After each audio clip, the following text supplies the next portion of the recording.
Hallelujah, praise the lord. ಪ್ರಿಯರೇ, ಯೇಸು ಕ್ರಿಸ್ತನ ಪರಿಶುದ್ಧ ನಾಮದಲ್ಲಿ ನಿಮ್ಮನ್ನು ವಂದಿಸ್ತೇನೆ. ಗೈಡಿಂಗ್ ಲೈಟ್, ದಾರಿದೀಪ ಎಂಬ ದೇವರ ವಾಕ್ಯ ಧ್ಯಾನ ಬಗ್ಗೆ ನಿಮ್ಮೆಲ್ಲರನ್ನು ಸ್ವಾಗತಿಸ್ತೇನೆ. ಪ್ರಿಯರೇ, ಇಂದಿನ ಧ್ಯಾನಕ್ಕೋಸ್ಕರ ದೇವರನ್ನ ಹೃದಯದಲ್ಲಿ ಹಾಕಿದಂಥ ವಿಷಯ ದೇವರ ಆಲೋಚನೆ ಉನ್ನತವಾಗಿದೆ ಎಂಬುದಾಗಿ. God has mighty plans. ನಾವು ದೇವರ ವಾಕ್ಯವನ್ನು ಧ್ಯಾನಿಸುವುದಕ್ಕಿಂತ ಮೊದಲು ಪ್ರಾರ್ಥನೆ ಮಾಡುವ. ಪ್ರೀತಿಯ ಪರಲೋಕದಲ್ಲಿರುವ ತಂದೆಯ ದೇವರೇ, ಯೇಸು ಕ್ರಿಸ್ತನ ಪರಿಶುದ್ಧ ನಾಮದಲ್ಲಿ ನಿಮ್ಮ ಸನ್ನಿಧಿಯಲ್ಲಿ ಬಂದಿದ್ದೇವೆ ಸ್ವಾಮಿ. ತಂದೆ ಸ್ವಾಮಿ, ನೀವು ಒಳ್ಳೆಯವರು, ಒಳ್ಳೆಯದನ್ನೇ ಮಾಡುವ ದೇವರು, ಪ್ರೀತಿ ದಯೆ ಕರುಣೆ ತುಂಬಿರುವ ಆತನು, ನಮ್ಮನ್ನು ಅಪಾರವಾಗಿ ಪ್ರೀತಿ ಮಾಡುವ ಆತ ನೀವಾಗಿದ್ದೀರಿ. ಈ ಒಳ್ಳೆಯ ಸಮಯ, ಒಳ್ಳೆಯ ಅವಕಾಶಕ್ಕಾಗಿ ಸ್ತೋತ್ರ. ನಿಮ್ಮ ಸನ್ನಿಧಿಯಲ್ಲಿ ಪ್ರಾರ್ಥಿಸಿ ಮಾಡ್ತಿದ್ದೇವೆ ರಾಜ. ನಮ್ಮೊಂದಿಗೆ ಮಾತನಾಡಿ ನಮ್ಮ ಸ್ವಾಮಿ ಜೀವಿತದಲ್ಲಿ ಸ್ವಾಮಿ ಉನ್ನತವಾದ ಆಲೋಚನೆ ಇಟ್ಟಿರುವ ದೇವರು ನೀವಾಗಿದ್ದೀರಿ.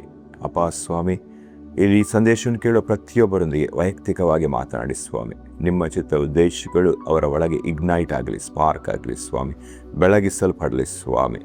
ನಿಮ್ಮ ಬೆಳಕು ಅವರ ಮೇಲೆ ಉದಯಿಸಲಿ ಅಪ್ಪ. ತಂದೆ ಸ್ವಾಮಿ, ಪವಿತ್ರ ಆತ್ಮ ಎಲ್ಲವನ್ನೇ ಮಾತೊಟ್ಟಿಗೆ ಒಪ್ಪಿಸಿಕೊಡ್ತೇನೆ. ಮಾತನಾಡುವ ನನ್ನನ್ನು ಕೇಳಿಸಿಕೊಳ್ಳೋ ನಿಮ್ಮ ಜನರನ್ನು ಆಳ್ವಿಕೆ ಮಾಡಿ, ಯೇಸು ಕ್ರಿಸ್ತನ ನಾಮದಲ್ಲಿ ಬೇಡುವುದನ್ನು ತಂದೆ, ಆಮೆನ್. ಪ್ರಿಯರೇ, ನಾನಾಗಲೇ ಹೇಳಿದಾಗೆ ಇವತ್ತಿನ ವಿಷಯ ದೇವರ ಯೋಜನೆ ಉನ್ನತವಾಗಿದೆ, ಅಥವಾ ದೇವರ ಆಲೋಚನೆ ನಮ್ಮ ಜೀವಿತದಲ್ಲಿ ಉನ್ನತವಾಗಿದೆ ಎಂಬುದಾಗಿ. ಸೊ ದೇವರು ನಮ್ಮ ಜೀವಿತದ ಮೇಲೆ ಇಟ್ಟಿರುವ ಆಲೋಚನೆಗಳು, ಉದ್ದೇಶಗಳು ಅದು ಬಹಳ ಉನ್ನತವಾಗಿದೆ, ನಮ್ಮ ಊಹೆಗೂ ನಿಲುಕದ್ದಾಗಿದೆ, ಶ್ರೇಷ್ಠವಾಗಿದೆ, ಅದ್ಭುತವಾಗಿದೆ. ಯಾಕೆಂದರೆ ನಾವು ಪರಾತ್ಪರನಾದ ದೇವರು, ಅದ್ಭುತನಾದ ದೇವರು, ಮಹಿಮೆಯ ಅರಸನು, ರಾಜಾದಿರಾಜನು, ಒಡೆಯರ ಒಡೆಯನು, ಕರ್ತಾದಿಕರ್ತನು, ಆತನನ್ನು ನಾವು ಸೇವಿಸ್ತಾ ಇದ್ದೇವೆ. ನಾವು ಆತನ ಮಕ್ಕಳಾಗಿದ್ದೇವೆ. ಸರ್ವಜ್ಞಾನಿಯಾದ ದೇವರು ನಮ್ಮ ಹಿತಕ್ಕೋಸ್ಕರ ಮಾಡಿದ ಆಲೋಚನೆಗಳು ವಿಶೇಷವಾದುದು, ಅದ್ಭುತವಾದುದು. ನಾವು ವಿಮೋಚನಾ ಕಾಂಡ 34ನೇ ಅಧ್ಯಾಯದ 10ನೇ ವಚನವನ್ನು ಓದಿಕೊಳ್ಳುವ. ಅಲ್ಲಿ ನಾವು ಹೀಗೆ ಓದ್ತೇವೆ: ಯೆಹೋವನು ಹೇಳಿದ್ದೇನೆಂದರೆ, ನಾನು ಒಂದು ನಿಬಂಧನೆಯನ್ನು ಸ್ಥಾಪಿಸ್ತೇನೆ, ಕೇಳು. ಲೋಕದಲ್ಲಿ ಎಲ್ಲಿಯೂ ಯಾವ ಜನಾಂಗದಲ್ಲಿ ಆದರೂ ನಡೆಯದಂಥ ಮಹತ್ ಕಾರ್ಯಗಳನ್ನು ನಿನ್ನ ಜನರೆಲ್ಲರೂ ನೋಡುವಂತೆ ನಡೆಸುವೆನು. ನಿಮ್ಮ ಸುತ್ತಮುತ್ತಲಿರುವ ಎಲ್ಲ ಜನರು ಯೆಹೋವನು ಮಾಡುವ ಮಹತ್ ಕಾರ್ಯವನ್ನು ನೋಡುವರು. ನಾನು ನಿಮ್ಮ ವಿಷಯದಲ್ಲಿ ಮಾಡಬೇಕೆಂದಿರುವುದು ಭಯಂಕರವಾಗಿರುತ್ತದೆ ಎಂಬುದಾಗಿ. ಹಲ್ಲೆಲೂಯಾ. ದೇವರು ಪ್ರತಿಯೊಬ್ಬರು ನಮ್ಮ ಜೀವಿತದಲ್ಲಿ ಭಯಂಕರವಾದ ಆಲೋಚನೆ ಇಟ್ಟಿದ್ದಾರೆ. ನಮ್ಮ ಜೀವಿತದಲ್ಲಿ ನಮ್ಮ ಮೂಲಕ ದೇವರು ಏನು ಮಾಡಲಿಕ್ಕೆ ಹೋಗ್ತಾ ಇದ್ದಾರೆ ಅದು ಬಹಳ ದೊಡ್ಡದಾಗಿದೆ, ಶ್ರೇಷ್ಠವಾಗಿದೆ, ಮಹಿಮೆ ಉಳ್ಳದಾಗಿದೆ. ಹಲ್ಲೆಲೂಯಾ. ಸೊ ದೇವರು, ನಾವು ನೋಡ್ತಾ ಇದ್ದೇವೆ, ದೇವರ ಆಲೋಚನೆಗಳು ದೊಡ್ಡದಾಗಿವೆ, ದೇವರ ಯೋಜನೆಗಳು ದೊಡ್ಡದಾಗಿವೆ. ಯಾಕೆಂದರೆ ನಮ್ಮ ದೇವರು ದೊಡ್ಡ ದೇವರಾಗಿದ್ದಾರೆ. Is a big God. ನಾವು ಯಾವಾಗಲೂ ದೇವರು ದೊಡ್ಡ ದೇವರು ಅಂತ ಹೇಳ್ತಾ ಇರುವಾಗ, ದೇವರ ಪ್ರೀತಿ ದೊಡ್ಡದು, ದೇವರ ನೀತಿ ದೊಡ್ಡದು, ದೇವರ ನ್ಯಾಯ ದೊಡ್ಡದು, ದೇವರ ಸತ್ಯತೆ ದೊಡ್ಡದು, ದೇವರ ಕೃಪೆ ದೊಡ್ಡದು, ದೇವರ ಶಕ್ತಿ, ಸಾಮರ್ಥ್ಯ, ಬಲ ದೊಡ್ಡದು, ದೇವರ ಜ್ಞಾನ ದೊಡ್ಡದು, ದೇವರು ಗಾತ್ರದಲ್ಲಿ ಕೂಡ ದೊಡ್ಡವರಾಗಿದ್ದಾರೆ. ಹಲ್ಲೆಲೂಯಾ. ಸೊ ನಾವು ನೋಡುವ ಕೀರ್ತನೆ 36ನೇ ಅಧ್ಯಾಯದ 5 ಮತ್ತು 6ನೇ ವಚನ. ಅಲ್ಲಿ ನಾವು ಹೀಗೆ ಬರೆಯಲ್ಪಟ್ಟಿದೆ: ಯೆಹೋವನೇ, ನಿನ್ನ ಪ್ರೀತಿಯು ಆಕಾಶದಷ್ಟು ಉನ್ನತವಾಗಿದೆ, ನಿನ್ನ ನಂಬಿಗಸ್ತಿಕೆಯು ಮೇಘ ಮಾರ್ಗವನ್ನು ಮುಟ್ಟುತ್ತದೆ. ನಿನ್ನ ನೀತಿಯು ದಿವ್ಯ ಪರ್ವತಗಳಂತೆಯೂ ನಿನ್ನ ನ್ಯಾಯವು ಮಹಾಸಾಗರದಂತೆಯೂ ಇವೆ ಎಂಬುದಾಗಿ. ಹಲ್ಲೆಲೂಯಾ. ಇಲ್ಲಿ ನಾವು ನೋಡ್ತೇವೆ, ದೇವರ ಪ್ರೀತಿ ಅದು ಆಕಾಶವನ್ನು ನಿಲುಕುವಂಥದ್ದು, ದೇವರ ನಂಬಿಗಸ್ತಿಕೆ ಅದು ಮೇಘ ಮಾರ್ಗವನ್ನು ಮುಟ್ತದೆ, ದೇವರ ನೀತಿ ಅದು ದಿವ್ಯ ಪರ್ವತಗಳ ಹಾಗೆ, ಆತನ ನ್ಯಾಯ ಮಹಾಸಾಗರದ ಹಾಗೆ. ಸೊ ಇಲ್ಲಿ ನಾವು ನೋಡುವಾಗ ಯಾವುದಕ್ಕೆ ದೇವರ ಪ್ರೀತಿ, ನೀತಿ, ನ್ಯಾಯ, ನಂಬಿಗಸ್ತಿಕೆಯನ್ನು ಹೋಲಿಸಿದೆ ಅಂದರೆ ಅಗಾಧವಾಗಿರೋದಕ್ಕೆ. ಭೂಮಿಯ ಮೇಲೆ ಆಕಾಶ ಎಷ್ಟು ಉನ್ನತವಾಗಿದೆಯೋ ಅದು ಯಾರು ಮೆಷರ್ ಮಾಡಲಿಲ್ಲ, ಅದರ ಅಳತೆಯನ್ನು ಯಾರೂ ತೆಗಿಲಿಲ್ಲ, ಸಾಧ್ಯವಿಲ್ಲ ತೆಗಿಲಿಕ್ಕೆ. ಸೊ ದೇವರ ಪ್ರೀತಿಯನ್ನು ಅಳಿಲಿಕ್ಕೆ ಸಾಧ್ಯವಿಲ್ಲ, ಅದು ಇತಿಮಿತಿ ಇಲ್ಲದ್ದು. ಸೊ ನಾವು ದೇವರು ದೊಡ್ಡ ದೇವರು ಅಂತ ಹೇಳುವಾಗ, ದೇವರ ಪ್ರೀತಿ ದೊಡ್ಡದು, ದೇವರ ನೀತಿ ದೊಡ್ಡದು, ದೇವರ ನ್ಯಾಯ ದೊಡ್ಡದು, ದೇವರ ನಂಬಿಗಸ್ತಿಕೆ ದೊಡ್ಡದು, ದೇವರ ಸತ್ಯತೆ ದೊಡ್ಡದು, ದೇವರ ಕೃಪೆ ದೊಡ್ಡದು. ನಾವು ಕೀರ್ತನೆ 57ನೇ ಅಧ್ಯಾಯದ 10ನೇ ವಚನವನ್ನು ಓದುವ. ಯಾಕೆಂದರೆ ನಿನ್ನ ಕೃಪೆಯು ಆಕಾಶವನ್ನು, ನಿನ್ನ ಸತ್ಯತೆಯು ಮುಗಿಲನ್ನು ನಿಲುಕುವಷ್ಟು ದೊಡ್ಡದಾಗಿದೆ ಎಂಬುದಾಗಿ. ಸೊ ದೇವರ ಕೃಪೆ, ದೇವರ ಸತ್ಯತೆ ಅದು ದೊಡ್ಡದಾಗಿದೆ. ನಾವು ಅದಕ್ಕಾಗಿ ದೇವರ ಯೋಚನೆಗಳು, ಆಲೋಚನೆಗಳು ಕೂಡ ದೊಡ್ಡದಾಗಿವೆ, ಉನ್ನತವಾಗಿದೆ, ಶ್ರೇಷ್ಠವಾಗಿದೆ. ದೇವರು ಗಾತ್ರದಲ್ಲಿ ಕೂಡ ದೊಡ್ಡವರಾಗಿದ್ದಾರೆ. ನಮ್ಮ ದೇವರು ಸೃಷ್ಟಿಯಲ್ಲಿ ಒಬ್ಬ ವ್ಯಕ್ತಿ ಅಲ್ಲ, ಸಮಸ್ತ ಸೃಷ್ಟಿ, ಊಹೆಗೂ ನಿಲುಕದ ಸೃಷ್ಟಿಯನ್ನು ತನ್ನ ಒಳಗೆ ಒದಗಿಸಿಕೊಂಡಿರುವ ಆತನು, ಇತಿ ಮಿತಿ ಇಲ್ಲದಿರುವ ಆತನು. Is a limitless God. Isaiah chapter 66 verse 1, ಏಷ್ಯಾ 66 1ನೇ ವಚನ. ಯೆಹೋವನು ಹೀಗೆನ್ನುತ್ತಾನೆ, ಆಕಾಶವು ನನಗೆ ಸಿಂಹಾಸನ, ಭೂಮಿಯು ನನಗೆ ಪಾದಪೀಠ, ನೀವು ನನಗೆ ಇನ್ನೆಂಥ ಮನೆಯನ್ನು ಕಟ್ಟಿಕೊಡುವಿರಿ ಎಂಬುದಾಗಿ. ಸೊ ದೇವರಿಗೆ ವಾಸಸ್ಥಾನ ಮಾಡಲಿಕ್ಕೆ ಯಾವ ಸ್ಥಳವನ್ನು ಸಿದ್ಧ ಮಾಡ್ತೀರಿ? ಸಾಧ್ಯವಿದೆಯಾ? ದೇವರು ಹೇಳ್ತಾರೆ, ಆಕಾಶ ನನಗೆ ಸಿಂಹಾಸನ, ಭೂಮಿ ನನಗೆ ಪಾದಪೀಠ. ಸೊ ಪಾದಪೀಠ ಅಂತ ಹೇಳಿದಾಗ ಒಬ್ಬ ಅರಸನು ಸಿಂಹಾಸನದ ಮೇಲೆ ಕೂತ್ಕೊಂಡ ಮೇಲೆ ಅವನ ಕೆಳಗೆ ಒಂದು ಸಣ್ಣ ಪೆಡೆಸ್ಟಲ್ ಇರ್ತಾರೆ, ಅವನ ಪಾದ ಇಡಲಿಕ್ಕೆ, ಎರಡಲ್ಲ ಒಂದು ಪಾದ ಇಡಲಿಕ್ಕೆ, ರೆಸ್ಟ್ ಮಾಡಲಿಕ್ಕೆ. ಸೊ ಭೂಮಿ ದೇವರಿಗೆ ಪಾದಪೀಠ, ಅಂದರೆ ಭೂಮಿ ದೇವರ ಪಾದದಷ್ಟು ಕೂಡ ಇಲ್ಲ. ಹಲ್ಲೆಲೂಯ. ಸೊ ಸೃಷ್ಟಿಯನ್ನು ತನ್ನ ಒಳಗೆ ಒದಗಿಸಿಕೊಂಡಿರುವ ಮಹಿಮೆ ಅರಸು, ಇತಿಮಿತಿ ಇಲ್ಲದ ದೇವರು. ದೇವರ ಶಕ್ತಿ, ಸಾಮರ್ಥ್ಯ, ಬಲ ಕೂಡ ಅಗಾಧವಾದುದು. God is El Shaddai. ದೇವರು ಸರ್ವಶಕ್ತನು, ಆತನ ಶಕ್ತಿ ಅಪಾರವಾದದ್ದು, ಅದಕ್ಕೆ ಮಿತಿಯೇ ಇಲ್ಲ. God is all powerful. ನಾವು ನೋಡ್ತೇವೆ ರೋಮಪುರ 11ನೇ ಅಧ್ಯಾಯದ 33ರಿಂದ 36ನೇ ವಚನದಲ್ಲಿ, ಅಲ್ಲಿ ನೋಡ್ತೇವೆ ದೇವರ ಶಕ್ತಿ, ಸಾಮರ್ಥ್ಯ, ಜ್ಞಾನದ ಬಗ್ಗೆ. ಆಹಾ, ದೇವರ ಐಶ್ವರ್ಯವು, ಜ್ಞಾನವು, ವಿವೇಕವು ಎಷ್ಟೋ ಅಗಾಧ. ಆತನ ತೀರ್ಮಾನಗಳು ಪರಿಶೋಧನೆಗೆ ಎಷ್ಟೋ ಅಗಮ್ಯ. ಆತನ ಮಾರ್ಗಗಳನ್ನು ಕಂಡುಹಿಡಿದಕ್ಕೆ ಎಷ್ಟೋ ಅಸಾಧ್ಯ. ಕರ್ತನ ಮನಸ್ಸನ್ನು ತಿಳಿದುಕೊಂಡವನು ಯಾರು? ಆತನಿಗೆ ಆಲೋಚನಕರ್ತನು ಯಾರು? ಮೊದಲು ಆತನಿಗೆ ಕೊಟ್ಟು ಪ್ರತಿಫಲವನ್ನು ತೆಗೆದುಕೊಳ್ಳುವವನು ಯಾರು? ಸಮಸ್ತವು ಆತನಿಂದ ಉತ್ಪತ್ತಿಯಾಗಿ ಆತನಿಂದ ನಡೆಯುತ್ತಾ ಆತನಿಗಾಗಿರುತ್ತದೆ. ಆತನಿಗೆ ಸದಾಕಾಲವು ಸ್ತೋತ್ರ. ಆಮೆನ್. ಹಲ್ಲೆಲೂಯ. ಇಲ್ಲಿ ನಾವು ವಾಕ್ಯದಲ್ಲಿ ಸ್ಪಷ್ಟವಾಗಿ ನಾವು ನೋಡ್ತೇವೆ, ದೇವರ ಶಕ್ತಿ, ಸಾಮರ್ಥ್ಯ, ಬಲ, ಐಶ್ವರ್ಯ, ಜ್ಞಾನ, ವಿವೇಕ, ಅದು ಊಹೆಗೆ ನಿಲುಕದಿರುವಂಥದ್ದು, ಅದು ಮನುಷ್ಯನ ಆಲೋಚನೆಗೆ ಮಿಗಿಲಾಗಿರುವಂಥದ್ದು. ಇತಿಮಿತಿ ಇಲ್ಲದ ದೇವರು. ಆತನ ಮಾರ್ಗಗಳನ್ನು, ದೇವರ ಮಾರ್ಗಗಳನ್ನು ಪರಿಶೋಧಿಸಲಿಕ್ಕೆ ಅಗಮ್ಯ ಎಂಬುದಾಗಿ ತಿಳಿಯಲಿಕ್ಕೆ ಸಾಧ್ಯವಿಲ್ಲ. ಹಲ್ಲೆಲೂಯ. ಸೊ ಮತ್ತಾಯನ ಬರೆದ ಸುವಾರ್ತೆ 19ನೇ ಅಧ್ಯಾಯದ 26ನೇ ವಚನದಲ್ಲಿ ನಾವು ನೋಡ್ತೇವೆ, ದೇವರಿಗೆ ಅಸಾಧ್ಯವಾದದ್ದು ಯಾವುದೊಂದಿಲ್ಲ, ಮನುಷ್ಯರಿಗೆ ಅಸಾಧ್ಯ, ದೇವರಿಗೆ ಎಲ್ಲವೂ ಸಾಧ್ಯ.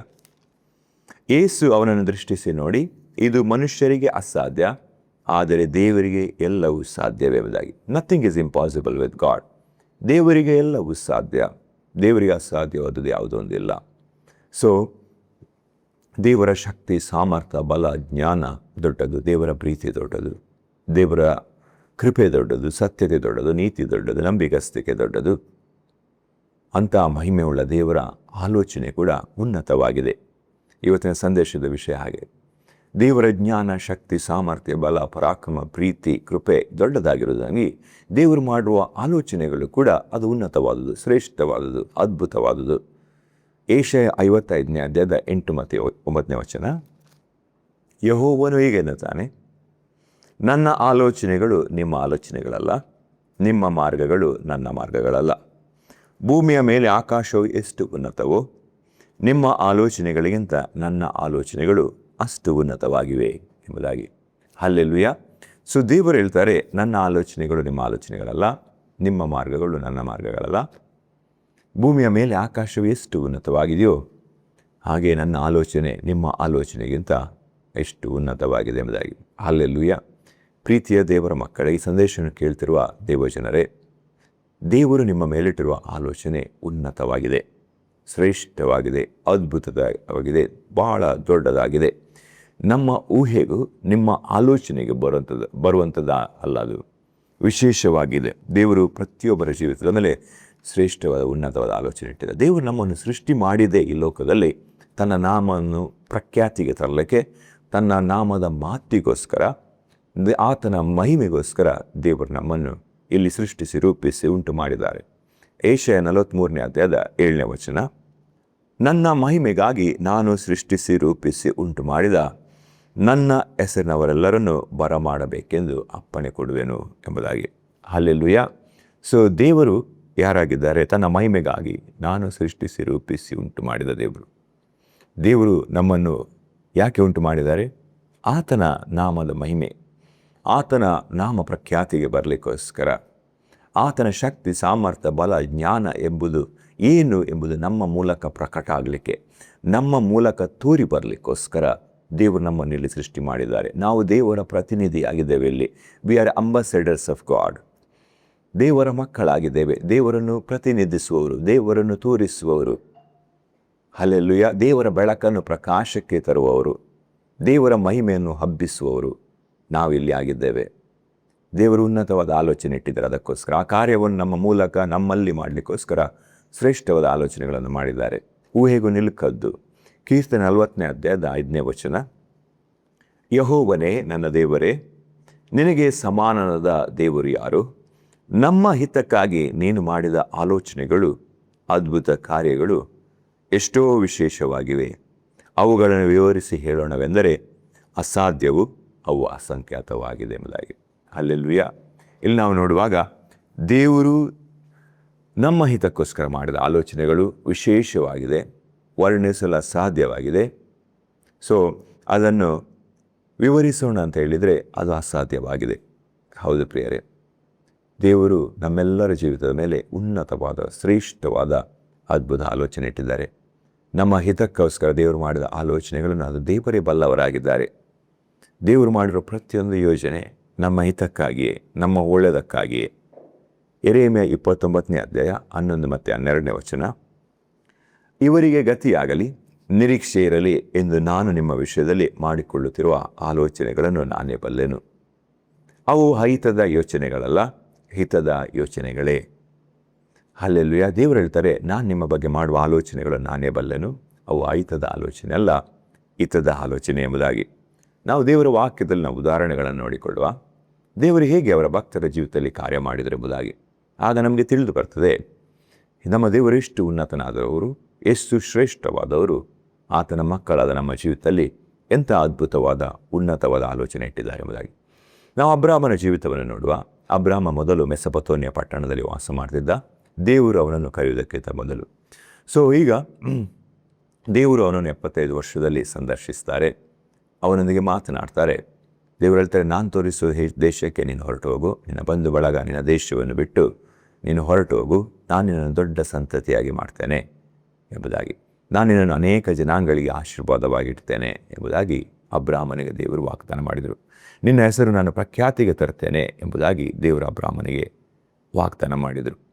ನಾವಿಲ್ಲಿ ನೋಡುವಾಗ ಅಬ್ರಾಮನಿಗೆ ಈಗಾಗಲೇ 75 ವರ್ಷ ಪ್ರಾಯ ಆಗಿತ್ತು. ಅವನಿಗೆ ಮಕ್ಕಳಿರಲ್ಲ. ಅವರ ಹೆಂಡತಿ ಸಾರಳು ಬಂಜೆಯಾಗಿದ್ಲು. ದೇವರು ವಾಗ್ದಾನ ಮಾಡಿದರು. ಅಬ್ರಾಮನ ದೇವರ ವಾಗ್ದಾನವನ್ನು ನಂಬಿದ. ಅವನು ದೇವರು ತೋರಿಸುವ ದೇಶಕ್ಕೆ ಹೊರಟು ಬರ್ತಾನೆ. ಈಗ ನಾವು ನೋಡ್ತೇವೆ ಅಬ್ರಾಮನ ಜೀವಿತದಲ್ಲಿ ಈ ವಾಗ್ದಾನ ದೇವರು ಹೇಗೆ ಫುಲ್ಫಿಲ್ ಮಾಡಿದರು. ದೇವರು ಹೇಳಿದ ಅಬ್ರಾಮನಿಗೆ, ನಾನು ನಿನ್ನ ಸಂತತಿಯನ್ನು ಸಮುದ್ರದ ಹುಸುಬಿನಾಗಿಯೂ ಆಕಾಶ ನಕ್ಷತ್ರಗಳಾಗಿ ಮಾಡ್ತೇನೆ, ನಿನಗೆ ಎಣಿಸಲಿಕ್ಕೆ ಆದರೆ ಎಣಿಸು ಎಂಬುದಾಗಿ. ನಾನು ನಿನ್ನನ್ನು ಜನಾಂಗಗಳಿಗೆ ಆಶೀರ್ವಾದವಾಗಿರ್ತೇನೆ, ನಿನ್ನ ಮೂಲಕ ಜನಾಂಗಗಳನ್ನು ಆಶೀರ್ವಾದ ಮಾಡ್ತೇನೆ, ನಿನ್ನ ಹೆಸರನ್ನು ಪ್ರಖ್ಯಾತಿಗೆ ತರ್ತೇನೆ ಎಂಬುದಾಗಿ. ದೇವರು ಈ ವಾಗ್ದಾನವನ್ನು ಅದ್ಭುತವಾಗಿ ನೆರವೇರಿಸಿದ, ಶ್ರೇಷ್ಠವಾಗಿ ನೆರವೇರಿಸಿದರು. ಯೇಸು ಕ್ರಿಸ್ತನು ಅಬ್ರಾಮನ ಸಂತತಿಯಲ್ಲಿ ಜನಿಸಿ ಬಂದರು. ದೇವಕುಮಾರನು ಅಬ್ರಾಮನ ಸಂತತಿಯಲ್ಲಿ ಜನಿಸಿ ಬಂದನು. ಈಗಲೂ ಕೂಡ ಯೇಸು ಕ್ರಿಸ್ತನ ಮೂಲಕ ಯಾರ್ಯಾರು ಯೇಸು ಕ್ರಿಸ್ತನ ನಂಬಿಕೆ ಇಡ್ತಾ ಇದ್ದಾರೋ ಅವರು ಯೇಸು ಕ್ರಿಸ್ತನ ಮೂಲಕ ಅಬ್ರಾಮನ ಸಂತತಿಗೆ ಆಡಾಗ್ತಾನೆ ಇದ್ದಾರೆ. ಅವರ ಆಕಾಶ ನಕ್ಷತ್ರದ ಹಾಗೆ ಆ ಸಂಖ್ಯೆ ಬೆಳೀತಾನೆ ಇದೆ, ಎಣಿಸಲಿಕ್ಕೆ ಆಗುವುದಿಲ್ಲ. 2000 ವರ್ಷದಿಂದ ಅನೇಕ ಅನ್ಯರು ಯೇಸು ಕ್ರಿಸ್ತನ ಮೂಲಕ ಅಬ್ರಾಮನ ಸಂತತಿಗೆ ಆಡಾಗ್ತಿದ್ದಾರೆ. ಯಾವಾಗ ಅಬ್ರಾಮನನ್ನು ಕರೆದರೋ ಅಲ್ಲಿಂದ ಇಲ್ಲಿಯವರೆಗೆ ಇಸ್ರೇಲ್ ಸಂತತಿ ಹೆಚ್ಚುತ್ತಾನೆ ಇದೆ, ಸಮುದ್ರದ ಉಸುಬಿನಾಗೆ ಹೆಚ್ಚುತ್ತಾನೆ ಇದೆ. ಆ ಎಲ್ಲ ಸಂತತಿ ಅಬ್ರಾಮನಿಗೆ ಸೇರಲ್ಪಟ್ಟಿದ್ದು, ಅಬ್ರಾಮನು ಅದಕ್ಕೆ ಮೂಲ ಪುರುಷನಾಗಿದ್ದಾನೆ. ಅಷ್ಟು ಮಾತ್ರ ಅಲ್ಲ, ನಾವು ಓದ್ತಾ ಇರುವ ಅದ್ಭುತವಾದ ದೇವರ ವಾಕ್ಯ ಸತ್ಯವೇದ ಅಬ್ರಾಮನ ಸಂತತಿಯ ಮೂಲಕ ಬರೆಯಲ್ಪಟ್ಟಿದ್ದು. ಇದರಲ್ಲಿರುವ ಪ್ರತಿಯೊಬ್ಬರೂ ಕೂಡ, ಪ್ರತಿಯೊಬ್ಬ ದೇವ ಸೇವಕರು, ಪ್ರತಿಯೊಬ್ಬ ಪ್ರವಾದಿ ಅಬ್ರಾಮನ ಸಂತತಿಯಿಂದ ಬಂದದ್ದು. ಹಲ್ಲೆಲೂಯಾ. ಅವರು ಅಬ್ರಾಮನ ಸಂತತಿಗೆ ಸೇರಲ್ಪಟ್ಟವರು. ಈ ಆಶೀರ್ವಾದವುಳ್ಳ ದೇವರ ವಾಕ್ಯ ನಮಗೆ ಅಬ್ರಾಮನ ಸಂತತಿಯ ಮೂಲಕ ಕೊಟ್ಟಲ್ಪಟ್ಟಿತು. ಸೊ ಈ is blessing the nation. God is blessing the nations through Abram. ಅಷ್ಟು ಮಾತ್ರ ಅಲ್ಲ, ನಮ್ಮನ್ನು ನರಕದಿಂದ ಬಿಡಿಸಿ ಪರಲೋಕಕ್ಕೆ ಸೇರಲಿಕ್ಕೆ, ಪರಲೋಕದ ಸಕಲ ಐಶ್ವರ್ಯಕ್ಕೆ, ಆಶೀರ್ವಾದಕ್ಕೆ ನಮ್ಮನ್ನು ಬಾಧ್ಯನಾಗಿ ಮಾಡಲಿಕ್ಕೋಸ್ಕರ ಯೇಸು ಕ್ರಿಸ್ತನು ಜನಿಸಿ ಬಂದನು. ಯೇಸು ಕ್ರಿಸ್ತರು ಜನಿಸಿ ಬಂದದ್ದು ಅಬ್ರಾಮನ ಸಂತತಿಯಲ್ಲಿ. Hallelujah. So blessing of heaven came in our life through Jesus Christ. ಪರಲೋಕದ ಆಶೀರ್ವಾದ ನಮಗೆ ಯೇಸು ಕ್ರಿಸ್ತನ ಮೂಲಕ ಬಂತು. ಆ ಯೇಸು ಕ್ರಿಸ್ತನು ಅಬ್ರಾಮನ ಸಂತತಿಯಲ್ಲಿ ಜನಿಸಿ ಬಂದರು. ಈ ಲೋಕದಲ್ಲಿ ದೇವರು 60 ಜನಿಸಿದಾಗ ಯಾವ ಕುಲವನ್ನು ಆರಿಸಿದರು, ಯಾವ ಜನಾಂಗವನ್ನು ಆರಿಸಿದ್ರು ಅಂದರೆ ಇಸ್ರಾಯೇಲ್ ಜನಾಂಗ, ಅಬ್ರಾಮನ ಸಂತತಿ. ಹಲ್ಲೆಲೂಯಾ. ಅಬ್ರಾಮ ಎಣಿಸಲಿಕ್ಕೆ ಇಲ್ಲ. ಅವನ ಮೆಸೊಪೊತಾಮಿಯ ಪಟ್ಟಣದಲ್ಲಿ ಒಬ್ಬ ಸಾಮಾನ್ಯ ವ್ಯಕ್ತಿಯಾಗಿ ಜೀವಿಸ್ತಾ ಇರುವಾಗ ಅವನು ಊಹಿಸಲಿಕ್ಕೆ ಇರಲಿಕ್ಕಿಲ್ಲ ನನ್ನ ಜೀವಿತದಲ್ಲಿ ಮುಂದೆ ಎಂದು ಇಂಥ ಕಾರ್ಯ ಆಗ್ತದೆ ಎಂಬುದಾಗಿ. ಅಬ್ರಾಮನು ಗತಿಸಿ 1000 ವರ್ಷಗಳಾಯಿತು. ಆದರೆ ಇಂದು ಕೂಡ ನಾವು ಮಾತನಾಡ್ತಿದ್ದೇವೆ ಅಬ್ರಾಮನ ಹೆಸರು ಅಬ್ರಾಮ ನಂಬಿಕೆಯ ಪಿತಾಮಹ ಎಂಬುದಾಗಿ. ದೇವರು ಹೇಳಿದ್ರು, ನಾನು ನಿನ್ನ ಹೆಸರನ್ನು ಪ್ರಖ್ಯಾತಿಗೆ ತರ್ತೇನೆ ಎಂಬುದಾಗಿ. ದೇವರು 1000 ವರ್ಷಗಳ ಆದ ನಂತರ ಕೂಡ ಅಬ್ರಾಮನ ಹೆಸರು ಈ ಲೋಕದಲ್ಲಿ ಉಳಿಯುವಾಗೆ ಮಾಡಿದರು. ಹಲ್ಲೆಲೂಯಾ. ಎಂಥ ಮಹಿಮೆ ಉಳ್ಳ ದೇವರು, ಎಂಥ ಶ್ರೇಷ್ಠನಾದ ದೇವರು, ವಾಗ್ದಾನಗಳ ವಿಶೇಷ ರೀತಿಯಲ್ಲಿ ನೆರವೇರಿಸುವ ದೇವರು. ಅಬ್ರಾಮ ಕೂಡ ಎಣಿಸಲಿಕ್ಕಿಲ್ಲ, ದೇವರು ವಾಗ್ದಾನ ಮಾಡಿದಾಗ ನನ್ನ ಹೆಸರು ಹೀಗೆ ಉಳಿತದೆ ಎಂಬುದಾಗಿ, ಹೀಗೆ ಹಬ್ತದೆ ಎಂಬುದಾಗಿ, ಹೀಗೆ ನಾನು ಆಶೀರ್ವಾದವಾಗ್ತೇನೆ ಎಂಬುದಾಗಿ. ಅಬ್ರಾಮನ ದೇವರೇ ನಮ್ಮ ದೇವರಾಗಿದ್ದಾರೆ. ಅಬ್ರಾಮನ ದೇವರೇ ನಮ್ಮ ದೇವರು. ಆತನು ಬದಲಾಗಲಿಲ್ಲ, ಆತನು ಬದಲಾಗದ ಆತನು. ದೇವರ ವಾಕ್ಯ ಸತ್ಯವಾದದ್ದು. ಯಾರ್ಯಾರು ನಂಬ್ತಾರೋ ಅವರ ಜೀವಿತದಲ್ಲಿ ಅದು ಬಲವಾಗಿ ಕಾರ್ಯ ಮಾಡ್ತದೆ. ನಾವು ಎರಡನೇದಾಗಿ ದಾವಿದನ ಬಗ್ಗೆ ನಾವು ನೋಡ್ತೇವೆ. ದಾವಿದನು ಒಬ್ಬ ಕುರಿ ಮೇಯಿಸುವ ವ್ಯಕ್ತಿಯಾಗಿದ್ದ. ಹಿ ವಾಸ್ ಅ ಶೆಫರ್ಡ್ ಬಾಯ್. ಮನೆಯಲ್ಲಿ ಕೊನೆಯ ಹುಡುಗನಾಗಿದ್ದ. ಅಂಥ ಕುರಿ ಮೇಯಿಸುವ ಸಾಮಾನ್ಯನಾದ ಹುಡುಗನನ್ನು ದೇವರು ತೆಗೆದುಕೊಂಡೋಗಿ ಇಡೀ ಇಸ್ರೇಲ್ ದೇಶಕ್ಕೆ ರಾಜನನ್ನಾಗಿ ಮಾಡ್ತಾರೆ. ಅವನನ್ನು ಅಭಿಷೇಕಿಸ್ತಾರೆ. ಅವನಲ್ಲಿ ತನ್ನ ಸಾಮರ್ಥ್ಯವನ್ನಿಡ್ತಾರೆ, ಬಲವನ್ನಿಡ್ತಾರೆ, ಅಭಿಷೇಕವನ್ನಿಡ್ತಾರೆ. ಸೊ ಒಬ್ಬ ಕುರಿ ಮೇಯಿಸುವ ವ್ಯಕ್ತಿ ಇಡೀ ದೇಶದ ರಾಜನಾಗ್ತಾನೆ. ದೇವರು ಅವನನ್ನು ಐಶ್ವರ್ಯ, ಮಾನ, ಸನ್ಮಾನದಿಂದ ಅವನನ್ನು ತುಂಬಿಸ್ತಾರೆ. ಹಲ್ಲೆಲೂಯಾ. ಸೊ ದಾವಿದ ಯಾವಾಗಲೂ ಎಣಿಸಲಿಕ್ಕೇ ಇರಲ್ಲ ಅವನ ಲೈಫ್ನಲ್ಲಿ ಇಂಥದ್ದೊಂದು ಕಾರ್ಯ ಆಗ್ತದೆ ಎಂಬುದಾಗಿ. ಕುರಿ ಮೇಯಿಸುವ ಹುಡುಗ, ನಾನು ದೇಶಕ್ಕೆ ರಾಜ. ಅವನ ರಾಜಕುಲದಿಂದ ಬರಲಿಲ್ಲ. ಅದಕ್ಕಿಂತ ಮೊದಲಿದ್ದ ರಾಜ ಸೌಲ ಬೆನ್ಯಾಮೀನ್ ಕುಲದವ. ಆಲ್ರೆಡಿ ರಾಜತ್ವ ಯಾರಿಗಾದರೂ ಬಂದರೆ ಅವನ ಕುಲಕ್ಕೆ, ಸಂತತಿಗೆ ಅದು ಬಾಧ್ಯವಾಗ್ತದೆ. ಅವನ ನಂತರ ಅವನ ಮಗ, ಅದೇ ಸಂತತಿ ಆಳ್ತಾ ಇರ್ತದೆ. ಆದರೆ ದೇವರು ದಾವಿದನನ್ನು ರಾಜನ ಮಾಡಲಿಕ್ಕೋಸ್ಕರ ದೇವರು ಬೆನ್ಯಾಮೀನ್ ಕುಲವನ್ನು ತೆಗೆದು ಯಹೂದ ಕುಲದ ದಾವಿದನನ್ನು ಆರಿಸಿದರು, ರಾಜನನ್ನಾಗಿ ಮಾಡಿದರು. ಅದೇ ಕುಲವನ್ನೇ ಚೇಂಜ್ ಮಾಡಿಬಿಟ್ರು. Something which is impossible. ಯಾವುದು ಒಂದು ಅಸಾಧ್ಯವಾಗಿತ್ತೋ ಅದನ್ನು ದೇವರು ಸಾಧ್ಯ ಮಾಡಿದರು. ತಾನು ಆರಿಸಿದ ವ್ಯಕ್ತಿಯನ್ನು ರಾಜಕುಲದಲ್ಲಿ ರಾಜನಾಗಿ ನಿಲ್ಲಿಸಲಿಕ್ಕೋಸ್ಕರ ಬೆನ್ಯಾಮೀನ್ ಕುಲವನ್ನು ತೆಗೆದು ಯಹೂದ್ಯ ಕುಲದಿಂದ ದಾವಿದನನ್ನು ಆರಿಸಿ ರಾಜನನ್ನಾಗಿ ಮಾಡಿದರು. ಹಲ್ಲೆಲೂಯಾ. ಇದು ಶ್ರೇಷ್ಠವಾದ ಅದ್ಭುತವಾದ ಕಾರ್ಯ. ನಾವು 2 ಸಮುವೇಲ 7ನೇ ಅಧ್ಯಾಯದ 8 ಮತ್ತು 9ನೇ ವಚನವನ್ನು ಓದುವ. ಇದಲ್ಲದೆ ನೀನು ನನ್ನ ಸೇವಕನಾದ ದಾವಿದನಿಗೆ ಹೇಳಬೇಕೆಂದರೆ, ಸೇನಾಧೀಶ್ವರನಾದ ಯೆಹೋವನು ಹೀಗೆನ್ನುತ್ತಾನೆ, ಕುರಿಗಳ ಹಿಂದೆ ಹೋಗುತ್ತಿದ್ದ ನಿನ್ನನ್ನು ಅಡವಿಯಿಂದ ತೆಗೆದುಕೊಂಡು ನನ್ನ ಪ್ರಜೆಗಳಾದ ಇಸ್ರಾಯೇಲರ ಮೇಲೆ ನಾಯಕನನ್ನಾಗಿ ನೇಮಿಸಿದೆನು. ನೀನು ಹೋದಲ್ಲೆಲ್ಲ ನಿನ್ನ ಸಂಗಡ ಇದ್ದೆನು. ನಿನ್ನ ಶತ್ರುಗಳನ್ನೆಲ್ಲ ನಿನ್ನ ಎದುರಿನಲ್ಲಿಯೇ ಸಂಹರಿಸಿಬಿಟ್ಟೆನು. ಲೋಕದ ಮಹಾಪುರುಷರ ಹೆಸರಿನಂತೆ ನಿನ್ನ ಹೆಸರನ್ನು ದೊಡ್ಡದು ಮಾಡುವೆನೆಂಬುದಾಗಿ. ಹಲ್ಲೆಲೂಯಾ. ಸೊ ದಾವಿದನ ಹೆಸರನ್ನು ಲೋಕದ ಮಹಾಪುರುಷರ ಹೆಸರುಗಳಂತೆ ದೊಡ್ಡದು ಮಾಡಿದರು. ಇಂದು ಕೂಡ ನಾವು ದಾವಿದ, ಅರಸನಾದ ದಾವಿದ ಎಂಬುದಾಗಿ ಮಾತನಾಡಿಕೊಡ್ತೇವೆ. ಇಸ್ರೇಲ್ ದೇಶದ ಒಬ್ಬ ಶ್ರೇಷ್ಠ ಅರಸ ದಾವಿದ, ದೇವರ ಭಕ್ತ, ದೇವರ ಪ್ರವಾದಿ, ವರಕವಿ, ಇಸ್ರಾಯೇಲರ ವರಕವಿ, ದೇವರ ಆರಾಧಕ. ಹಲ್ಲೆಲೂಯಾ. ನಾವು ಮುಂದೆ ನೋಡ್ತೇವೆ ಹನ್ನಳ ಜೀವಿತದಲ್ಲಿ ಅವಳಿಗೆ ಮಕ್ಕಳಿರಲಿಲ್ಲ. ಅವಳು ಬಂಜೆ ಆಗಲು, ನಿಂದನೆ, ಅಪಮಾನಕ್ಕೆ ಅವಳು ಒಳಗಾಗಿದ್ಲು. ಸೊ ಹನ್ನಳು ದೇವರ ಸನ್ನಿಧಿಯಲ್ಲಿ ಪ್ರಾರ್ಥನೆ ಮಾಡ್ತಾಳೆ, ನನಗೆ ಒಂದು ಮಗುವನ್ನು ಕೊಡು ಎಂಬುದಾಗಿ. ಅವಳಿಗೆ ಮಕ್ಕಳೇ ಇಲ್ಲ. ಅವಳು ದೇವರ ಸನ್ನಿಧಿಯಲ್ಲಿ ಒಂದು ಮಗು ಕೊಡು, ನಾನು ಬಂಜೆಯಾಗಿದೆ, ನನಗೆ ಅಪಮಾನ ಇದೆ, ನಿಂದೆ ಇದೆ, ಅದನ್ನು ನನ್ನಿಂದ ತೆಗಿ, ನನ್ನ ಈ ಬಂಜೆತನವನ್ನು, ನನ್ನ ಅಪಮಾನವನ್ನು, ನನ್ನ ಹಿಂದೆ ನನ್ನ ದುಃಖವನ್ನು ನನ್ನಿಂದ ತೆಗೀರಿ ದೇವರೇ ಎಂಬುದಾಗಿ ದೇವರ ಸಾನ್ನಿಧ್ಯದಲ್ಲಿ ಪ್ರಾರ್ಥನೆ ಮಾಡ್ತಾನೆ. ನಾವು 1 ಸಮುವೇಲ 1ನೇ ಅಧ್ಯಾಯದಲ್ಲಿ ಇದನ್ನು ಓದ್ತೇವೆ. ಕಣ್ಣೀರಿಡ್ತಾಳೆ, ಒಂದು ಮಗು ಕೊಡು ದೇವರೇ, ನಾನು ಅದನ್ನು ನಿಮಗೆ ಕೊಡ್ತೇನೆ ಎಂಬುದಾಗಿ. ಈಗ ಹನ್ನಳು ಒಂದು ಸಾಮಾನ್ಯ ವ್ಯಕ್ತಿಯಾಗಿ ಒಂದು ಸಾಮಾನ್ಯವಾದ ಪ್ರಾರ್ಥನೆಯನ್ನು ಮಾಡಿ, ಆದರೆ ದೇವರು ಹನ್ನಳ ಹೊಟ್ಟೆಯೊಳಗಿಂದ ಒಬ್ಬ ಶ್ರೇಷ್ಠವಾದ ಪ್ರವಾದಿಯನ್ನು ಹೊರಗೆ ತಂದರು. ಹನ್ನಳ ಪ್ರಾರ್ಥನೆಯನ್ನು ಕೇಳಿ ದೇವರು ಸಮುವೇಲ ಹನ್ನಳಿಂದ ಹುಟ್ಟುವ ಹಾಗೆ ಮಾಡಿದರು. ಸಮುವೇಲ ಒಬ್ಬ ದೊಡ್ಡ ಪ್ರವಾದಿ. ವಾಕ್ಯ ಹೇಳ್ತದೆ, ಸಮುವೇಲನ ಪ್ರವಾದನೆಗಳಲ್ಲಿ ಒಂದೂ ಬಿದ್ದು ಹೋಗಲಿಲ್ಲ ಎಂಬುದಾಗಿ. ಆತನು ಹೇಳಿದ ಪ್ರತಿಯೊಂದು ಪ್ರವಾದನೆಗಳು ನೆರವೇರಿತು. ದೇವರು ಆತನ ಸಂಗಡ ಇದ್ದರು. ಬಾಲ್ಯದಲ್ಲಿಯೇ ದೇವರು ಅವನನ್ನು ಮಾತನಾಡಿದರು, ಎನ್ಕೌಂಟರ್ ಮಾಡಿದರು. ಹಲ್ಲೆಲೂಯಾ. ಸೊ ಈಗ ಹನ್ನಳು ಒಂದು ಮಗು ಕೇಳಿದರು. ಆದರೆ ದೇವರು ಸಮುವೇಲನಂತ ದೊಡ್ಡ ಪ್ರವಾದಿ ಅವಳ ಹೊಟ್ಟೆ ಒಳಗಿಂದ ಜನಿಸುವ ಹಾಗೆ ಮಾಡಿದರು.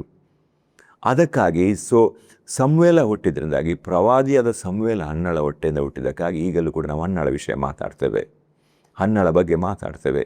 ಹನ್ನಳ ಹೆಸರು ಪ್ರಖ್ಯಾತಿಗೆ ಬಂತು. ಹನ್ನಳ ಹೆಸರು ಮಹಾಪುರುಷರ ಹೆಸರಿನಲ್ಲಿ, ಮಹಾ ಸ್ತ್ರೀಯರ ಹೆಸರಿನಲ್ಲಿ ಅದು ಸೇರಿಕೊಂಡಿತ್ತು. ಈಗಲೂ ನಾವು ಅನ್ನ ಎಂಬುದಾಗಿ ಮಾತನಾಡ್ತೇವೆ. ಯಾಕೆಂದರೆ ಸಮುವೇಲನ ತಾಯಿಯಾಗಿರೋದ್ರಿಂದ, ಪ್ರವಾದಿಯ ತಾಯಿಯಾಗಿರೋದ್ರಿಂದಾಗಿ ಅವಳು ಮಾಡಿದ ಪ್ರಾರ್ಥನೆ.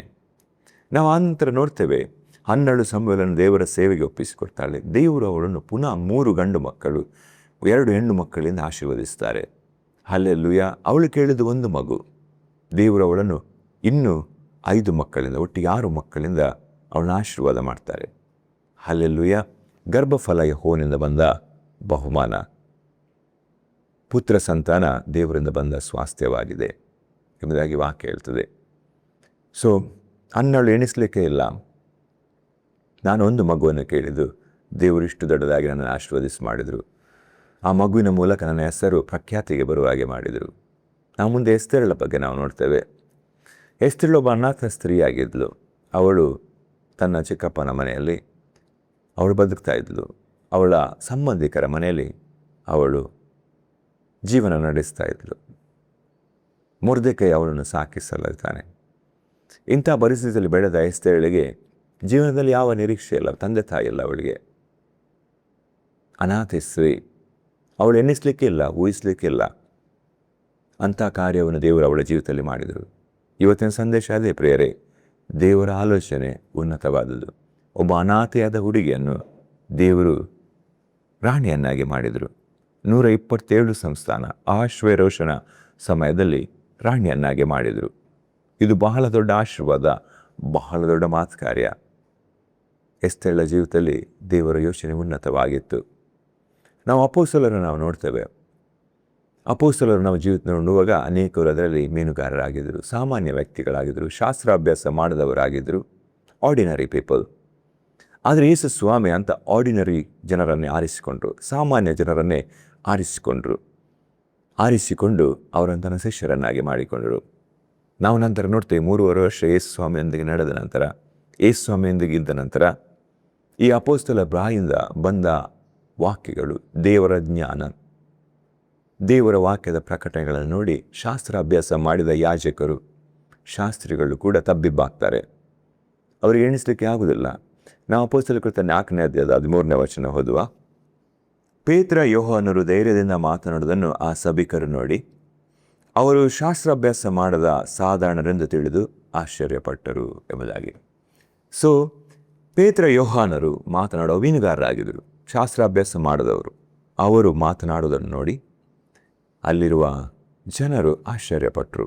ಇವರು ಹೇಗೆ ಮಾತನಾಡ್ತಾರೆ ಹೀಗೆ ಎಂಬುದಾಗಿ. ಅವರು ಯಾಕೆ ಹೀಗೆ ಮಾತನಾಡ್ತಾರೆ ಅಂದರೆ, ಅವರು ಯೇಸುವಿನ ಸಂಗಡ ಇದ್ದರು. ಯಾರೆಲ್ಲ ಯೇಸುವಿನ ಸಂಗಡ ಇರ್ತಾರೋ ಅವರ ಜೀವಿತಗಳು ಇದ್ದಾಗಿರುವುದೇ ಇಲ್ಲ, ಅದು ಬದಲಾಗ್ತದೆ, ಉನ್ನತವಾಗಿ ಬದಲಾಗ್ತದೆ.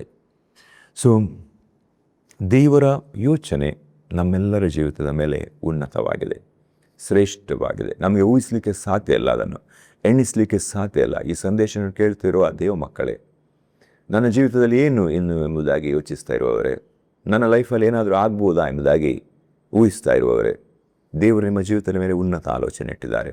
ಅಬ್ರಾಮನ ದೇವರೇ, ದಾವಿದನ ದೇವರೇ, ಎಸ್ತೇರಳ ದೇವರೇ, ಹನ್ನಳ ದೇವರೇ, ಈ ಅಪೊಸ್ತಲರ ದೇವರೇ ನಿಮ್ಮ ದೇವರಾಗಿದ್ದಾರೆ. ಆತನು ಬದಲಾಗದ ಆತನು. ಆತನ ಯೋಜನೆಗಳು ಉನ್ನತವಾದುದು, ಆಲೋಚನೆ ಉನ್ನತವಾದುದು, ಶಕ್ತಿ, ಸಾಮರ್ಥ್ಯ, ಬಲ ಶ್ರೇಷ್ಠವಾದುದು. ಹಲ್ಲೆಲೂಯ. ನಾವು ಪರಲೋಕ ದೇವರ ಮಕ್ಕಳಾಗಿದ್ದೇವೆ.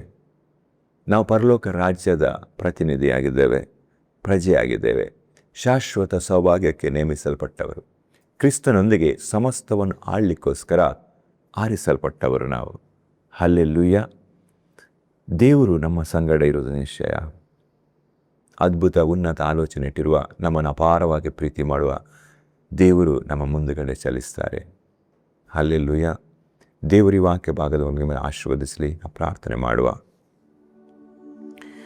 ಪ್ರೀತಿಯ ಪರಲೋಕದಲ್ಲಿರುವ ತಂದೆಯಾದ ದೇವರೇ, ಯೇಸು ಕ್ರಿಸ್ತರ ನಾಮದಲ್ಲಿ ನಿಮ್ಮ ವಾದ ಸಂಧಾನಕ್ಕೆ ಬಂದೇವೆ. ತಂದೆ, ಒಳ್ಳೆಯ ಸಮಯ, ಒಳ್ಳೆಯ ಅವಕಾಶಕ್ಕಾಗಿ ಸ್ತೋತ್ರ. ನಿಮ್ಮ ಜೀವಳ ವಾಕ್ಯ ಧ್ಯಾನಿಸಲಿಕ್ಕೆ ಕೊಟ್ಟಂಥ ಈ ಸಮಯದಲ್ಲಿ ಸ್ವಾಮಿ ನಮ್ಮೊಂದಿಗೆ ಮಾತನಾಡಿದಿರಿ, ಈ ಸಂದೇಶ ಕೇಳಿಸಿ ಪ್ರತಿಯೊಬ್ಬರೊಂದಿಗೆ ಮಾತಾಡಿದಕ್ಕಾಗಿ ಸ್ತೋತ್ರ. ಪ್ರತಿಯೊಬ್ಬರ ಹೃದಯವನ್ನು ಸ್ವಾಮಿ ನೀವು ಮುಟ್ಟಿದ್ದಕ್ಕಾಗಿ ಸ್ತೋತ್ರ ರಾಜ. ನಿಮ್ಮ ವಾಕ್ಯದಲ್ಲಿರುವಂಥ ಶಕ್ತಿ, ಪವಿತ್ರ ಆತ್ಮನ ಅಭಿಷೇಕ ಸ್ವಾಮಿ ಪ್ರತಿಯೊಬ್ಬರನ್ನು ಪ್ರವೇಶಿಸಲಿ ರಾಜ. ಮಾತದ ಕಾರ್ಯ ಮಾಡಿ ರಾಜ. ಅವರನ್ನು ಉಜ್ಜೀವಿಸಿ ಸ್ವಾಮಿ. ನಿಮ್ಮ ಕಡೆಗೆ ಎಳೀರಿ ತಂದೆ. ಅವರಲ್ಲಿ ಸ್ವಸ್ಥತೆ, ಬಿಡುಗಡೆ ಯೇಸು ಕ್ರಿಸ್ತನ ನಾಮದಲ್ಲಿ ಉಂಟಾಗಲಿ ನಿಮ್ಮ ನಾಮಕ್ಕೆ ಸ್ತುತಿ, ಘನ, ಮಾನ, ಮಹಿಮೆ, ಪ್ರಭಾವ ಸಲ್ಲಿಸ್ತೇವೆ ತಂದೆ. ಸ್ವಾಮಿ, ನಮ್ಮ ಪ್ರಾರ್ಥನೆ ಯಾವಾಗಲೂ ಕೇಳ್ತೀರಿ, ಈಗಲೂ ಕೇಳಿ ಉತ್ತರಿಸತಕ್ಕಾಗಿ ಸ್ತೋತ್ರಪ್ಪ. ಯೇಸು ಕ್ರಿಸ್ತನ ನಾಮದಲ್ಲಿ ಬೇಡಿದ್ದೇವೆ, ಆಮೇನ್. ಪ್ರಿಯರೇ, ಈ ಸಂದೇಶ ನಿಮಗೆ ಆಶೀರ್ವಾದದಾಯಕವಾಗಿದ್ದರೆ ಈ ಚಾನಲನ್ನು ಸಬ್ಸ್ಕ್ರೈಬ್ ಮಾಡಿ, ಲೈಕ್ ಮಾಡಿ, ಕಮೆಂಟ್ ಮಾಡಿ. ಸಂದೇಶವನ್ನು ನಿಮ್ಮ ಪ್ರೀತಿ ಪಾತ್ರರೊಂದಿಗೆ ಹಂಚಿಕೊಳ್ಳಿ, ಶೇರ್ ಮಾಡಿ. ಅವರ ಜೀವಿತವನ್ನು ಆಶೀರ್ವದಿಸಿ. ದೇವರು ನಿಮ್ಮನ್ನು ಆಶೀರ್ವದಿಸಲಿ.